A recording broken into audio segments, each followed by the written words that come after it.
మరి ఇప్పుడు జగనన్న గారు ముఖ్యమంత్రిగా ఉండి అసలు రైతులకు ఏ రకంగా అయినా సహాయం చేస్తున్నాడా అంటే రాజశేఖర రెడ్డి గారితో పోల్చుకుంటే సున్నా.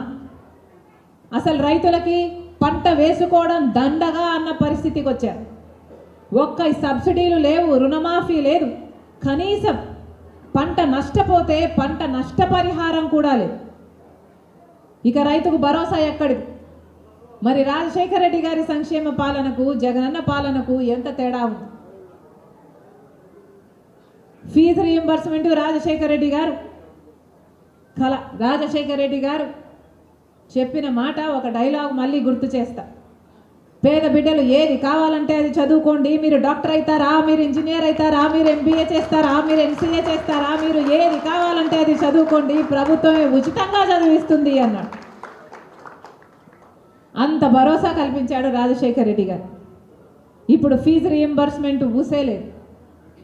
పేద బిడ్డలు కష్టపడి వాళ్ళ తల్లిదండ్రులే కష్టపడి డాక్టర్లను, ఎంబీఏలు, ఇంజనీర్లను తయారు చేస్తే కనీసం వాళ్ళకు ఉద్యోగాలు వచ్చే పరిస్థితి కూడా లేదు. ఎంతమంది పీజీలు కూడా చదివిన బిడ్డలు ఈరోజు రోడ్ల మీద ఉద్యోగాలు లేకుండా తిరుగుతున్నారు. దాదాపు 19 లక్షల మంది ఆంధ్రప్రదేశ్కు చెందిన యువత ఈరోజు ఉద్యోగాలు లేకుండా బాధపడుతుంది అంటే దానికి కారణం ప్రభుత్వం సమాధానం చెప్పాల్సిన అవసరం లేదా? ఇలా ఒకటి కాదు, రెండు కాదు, ఏది తీసుకున్నా ప్రతి విషయంలోనూ తేడాలు కనిపిస్తున్నాయి. ఇక ప్రత్యేక హోదా ఆంధ్ర రాష్ట్రానికి సంజీవిని లాంటిది. ప్రత్యేక హోదా ఆ రోజు కాంగ్రెస్ ప్రభుత్వం 5 ఏళ్ళు ఇస్తామంటే లేదు, 10 ఏళ్ళు ఇస్తామన్నారు బీజేపీ. లేదు సరిపోదు, 15 ఏళ్ళు కావాలన్నాడు చంద్రబాబు గారు. స్పెషల్ స్టేటస్ కోసమే, ప్రత్యేక హోదా కోసమే బీజేపీతో పొత్తు పెట్టుకుంటున్నానన్నాడు చంద్రబాబు గారు. సరే, ఈయనకు అనుభవం ఉంది కదా అని ప్రజలు గెలిపిస్తే ప్రత్యేక హోదా ఏమైంది అంటే ప్రత్యేక హోదా రాలేదు. కానీ ఆయన మంత్రులకు మాత్రం క్యాబినెట్లో, ఆయన ఎంపీలకు మాత్రం క్యాబినెట్లో స్థానం దక్కింది. తీరా ప్రత్యేక హోదాను ఎంత తాకట్టు పెట్టారంటే బీజేపీతో దోస్తీ కోసం చంద్రబాబు గారు ప్రత్యేక హోదా కోసం ఆ రోజుల్లో ఎవరైనా పోరాటాలు చేస్తే వాళ్ళ మీద కూడా కేసులు పెట్టారు, వాళ్ళను కూడా జైల్లో పెట్టారు చంద్రబాబు గారు. ప్రత్యేక హోదా కోసం ఒక్క నిజమైన ఉద్యమం కూడా చేయలేదు ఆ రోజు చంద్రబాబు గారు. ఆ రోజు ప్రతిపక్ష నాయకుడిగా ఉన్నాడు జగనన్న గారు. ఆ రోజు జగనన్న గారు ప్రతిపక్ష నాయకుడిగా ప్రతిరోజు ప్రత్యేక హోదా గురించి మాట్లాడారు, ప్రత్యేక హోదా రాగం పాడారు. ఆ రోజుల్లో జగనన్న గారు నిరాహార దీక్షలు కూడా చేశారు ప్రత్యేక హోదా కోసం. ఇంకా మూకుమ్మడిగా అందరు ఎంపీలను, అంటే వైసీపీ ఎంపీలు, టీడీపీ ఎంపీలు అందరము కలిసి రాజీనామాలు చేద్దాం, ప్రత్యేక హోదా ఎందుకు రాదో చూద్దామన్నారు. అంత ఒత్తిడి చేసి అంత ప్రయత్నం చేసిన జగనన్న గారు నిజంగానే ముఖ్యమంత్రి హోదా ఇస్తే, ఒక ఛాన్స్ ఇస్తే ప్రత్యేక హోదా వస్తుంది కాబోలు అని ప్రజలందరూ నమ్మి జగనన్న గారి చేతుల్లో బాధ్యత పెడితే ముఖ్యమంత్రి అయిన రోజు నుంచి బీజేపీకి బానిసగా మారారు తప్ప ప్రత్యేక హోదా ఊసే లేదు. ప్రత్యేక హోదా కోసం పోరాటాలు చేసింది లేదు, ఒక నిజమైన ఉద్యమం చేసింది లేదు, కనీసం వాళ్ళని నిలదీసింది లేదు, కనీసం వాళ్ళని అడిగింది కూడా లేదు. ఈరోజు ప్రత్యేక హోదా లేదు కదా, మనకు ప్రత్యేక ప్యాకేజ్ కూడా లేకుండా పోయింది. ఒక ప్రత్యేక హోదా, ప్రత్యేక స్పెషల్ స్టేటసే కాదు, ఏది లేకుండా పోయింది.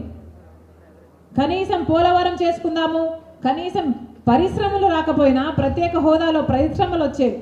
అవి రాకపోయినా పోలవరం పూర్తయినా కూడా మనకు అగ్రికల్చర్ వైస్ అయినా అన్నపూర్ణలాగా మారేది. 80% భూములకు నీళ్ళు వచ్చేవి, ఏ ఇబ్బందులు లేకుండా కనీసం అదన్నా చేసుకుందామంటే పోలవరం కూడా తాకట్టు పెట్టారు. చంద్రబాబు గారేమో ఒక రాజధాని అని అమరావతిని అంటే జగన్మోహన్ రెడ్డి గారు 3 రాజధానులని కన్ఫ్యూజ్ చేశారు. పోనీ మూడిట్లో ఏ ఒక్కటైనా అయ్యాయా అంటే ఏ ఒక్కటి కాదు. ఇప్పుడు మనకు 3 1 రాజధాని, ఒకటైనా ఉందా? ఏదీ లేదు, ఏది అర్థం కాని పరిస్థితి. మరి ఏమి సాధించుకున్నట్టు? 10 సంవత్సరాలు అయిపోయింది, మనకు ప్రత్యేక హోదా లేదు, పోలవరం ప్రాజెక్టు లేదు, రాజధాని లేదు, అభివృద్ధి లేదు, అప్పులు మాత్రం మిగిలాయి.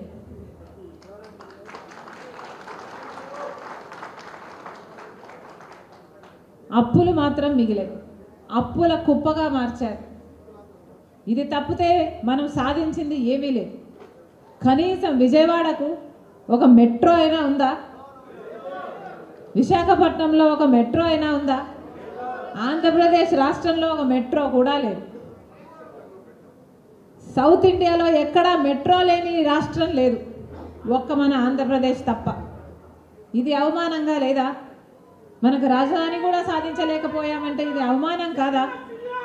మరి ఇప్పుడు ప్రతిపక్షంలో టీడీపీ ఉంది, పాలకపక్షంలో వైసీపీ ఉంది. మొత్తం మనకు ఎంతమంది ఎంపీలు ఉన్నారు? 25 మంది ఎంపీలు ఉన్నారు. పోనీ 25 మంది ఎంపీలు ఉన్నారు కదా, ఏమి సాధించుకొచ్చారయ్యా ఈ 5 ఏళ్ళు 10 ఏళ్ళు అంటే? ఏమి సాధించుకొచ్చారు? గుండు సున్నా, ఏమీ సాధించలేదు.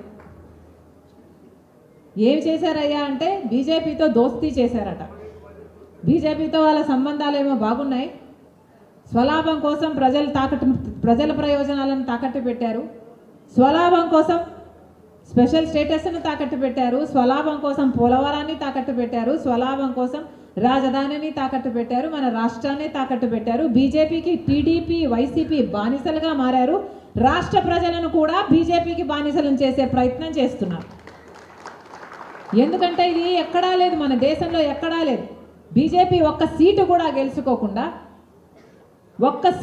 గెలుచుకోకుండా ఈరోజు ఎంతమంది ఎంపీలు ఉన్నారో అంతమంది ఎంపీలు మొత్తం బీజేపీకే సపోర్ట్. కానీ ఒక్క సీటు కూడా గెలుచుకోలేదు బీజేపీ పార్టీ. ఒక్క సీటు గెలుచుకోకుండానే బీజేపీ కైవసం అయిపోయింది ఆంధ్రప్రదేశ్. ఇక ఏమనాలి? వీళ్ళను బానిసలు కాదు అని బానిసలు కాకపోతే వీళ్ళని ఏమనాలి? వీళ్ళు బానిసలు, కట్టు బానిసలు అన్నారు. వీళ్ళు బానిసలు కాక ఆంధ్ర రాష్ట్ర ప్రజలందరినీ బానిసలను చేయాలని చూస్తున్నారు. ఇది తగదు అని మేము చెప్తున్నాం. కాంగ్రెస్ పార్టీ అధికారంలోకి వస్తేనే ఈరోజు స్పెషల్ స్టేటస్ సాధ్యమవుతుంది. కాంగ్రెస్ పార్టీ అధికారంలోకి వస్తేనే పోలవరం సాధ్యమవుతుంది. కాంగ్రెస్ పార్టీ అధికారంలోకి వస్తేనే మళ్ళీ రాజు రైతైతాడు, రుణమాఫీ సాధ్యమవుతుంది. కాంగ్రెస్ పార్టీ అధికారంలోకి వస్తేనే ఆంధ్రప్రదేశ్ బాగుపడుతుంది అన్న విషయాన్ని కాంగ్రెస్ నాయకులు, కాంగ్రెస్ కార్యకర్తలు మొత్తం అందరం కలిసి జనాలలోకి తీసుకెళ్లాల్సిన సమయం వచ్చింది. రాహుల్ గాంధీ గారు ప్రధాని మంత్రి అయిన మొట్టమొదటి సంతకమే స్పెషల్ స్టేటస్, ఆంధ్రప్రదేశ్కు ప్రత్యేక హోదా ఫైలు మీద పెడతానని మాట ఇచ్చారు. ఈ విషయాలన్నీ మనకు ప్రజలకు వివరించారు. ప్రతి కార్యకర్త ఒక సైన్యంలా మారారు. ఒక్కొక్కడు ఒక్కొక్క సైనికుడిలా అని నేను అనటం లేదు, ఒక్కొక్కరు ఒక్కొక్క సైన్యంలా మారాలి అంటున్నారు. రెండిటికి తేడా ఉంది. ఒక్కొక్కరు ఒక్కొక్క సైన్యంలా మారాలి. ఈ రాబోయే 70 రోజుల్లో ఎన్నికల వరకు కష్టపడి పనిచేద్దాం. ప్రతి ఇంటి గడప ఎక్కుదాం, ప్రతి తలుపు తడదాం, ప్రతి ఒక్కరిని కలుద్దాం, ఎంతమందితో వీలైతే అంతమందితో మాట్లాడదాం, ఎన్ని సంఘాలను వీలైతే అన్ని సంఘాలను టచ్ చేద్దాం. ఇది మన వాస్తవ పరిస్థితి అని వాళ్ళకి ఎక్స్ప్లెయిన్ చేద్దాం. మనం ఇప్పుడు కాంగ్రెస్ పార్టీకి ఓటు వేసుకోకపోతే చరిత్రహీనులుగా మిగిలిపోతాం. మన భవిష్యత్తు మొత్తము నాశనం అయిపోతుంది. ఇవన్నీ మనం ప్రజలకు వివరించాలి, కష్టపడి పని చేయాలి. బూత్ లెవెల్లో కూడా ఎక్కడెక్కడైతే మండల లీడర్లు ఉన్నారో, ఎక్కడ ఏ లెవెల్లో కాంగ్రెస్ పార్టీ నాయకులు ఉన్నారు, ఒక్కొక్క బూత్లో కనీసం మనకు 10 మంది అయినా ఉండాలి అని గట్టిగా అనుకొని మీ ఊర్లలో మీ స్థానాలలో గట్టిగా పని చేయండి. బూత్ స్ట్రెంత్ని పెంచుకోండి. కాంగ్రెస్ పార్టీ మెంబర్స్ పెరిగితే మన ఆర్మీ పెరుగుతుంది. మనం చెప్పాలనుకున్న మెసేజ్ ఇంకా క్లియర్గా పోతుంది. ఇవన్నీ ఆలోచన చేయండి. ఊరికే మెంబర్లుగా ఉండడం కాదు, మీరు ఆలోచన చేయాల్సిందల్లా ఈ 70 రోజులు నేను ఎంతమందిని కదిలించగలను, ఎంతమందిని ఇన్ఫ్లుయెన్స్ చేయగలను. ఒక్కొక్కరు ఇన్ఫ్లుయెన్సర్గా మారాలి, ఒక్కొక్కరు ఒక సైన్యంలా మారాలి. ఎంతమందిని వీలైతే అంతమంది శ్రమవంచన లేకుండా ఈ 70 రోజులు పనిచేద్దాం. కాంగ్రెస్ పార్టీ అధికారంలోకి వస్తేనే ఆంధ్రప్రదేశ్కు భవిష్యత్తు ఉంది.